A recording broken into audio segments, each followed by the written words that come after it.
Welcome to Let Me Fix This. Enjoy the video. In this video, I will show how to make eggless marshmallows at home. First, let's gather our ingredients and equipment. You'll need agar-agar powder, sugar, corn syrup, and vanilla extract. Make sure your stand mixer is ready with a whisk attachment, and have a 9 by 9 inch pan greased and dusted with a cornstarch powdered sugar mixture.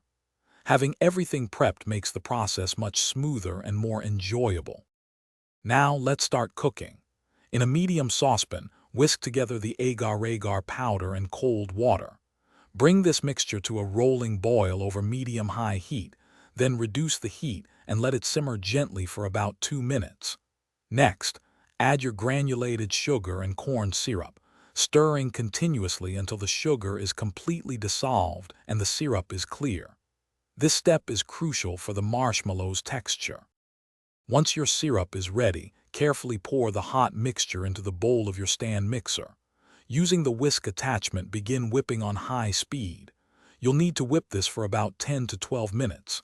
The mixture will transform, becoming very thick, glossy, and white, similar to meringue. In the last minute of whipping, add your vanilla extract for that classic marshmallow flavor. It's quite a transformation. As soon as the whipping is complete, quickly pour the thick marshmallow mixture into your prepared 9 by 9 inch pan. Smooth the top with an offset spatula if needed. Let it set undisturbed at room temperature for at least 4 hours or even overnight. Once firm, invert the slab onto a cutting board, cut into 1-inch squares, and dust generously with a mixture of powdered sugar and cornstarch to prevent sticking. Enjoy your homemade eggless marshmallows. Thanks for watching. If you found this helpful, don't forget to like and subscribe.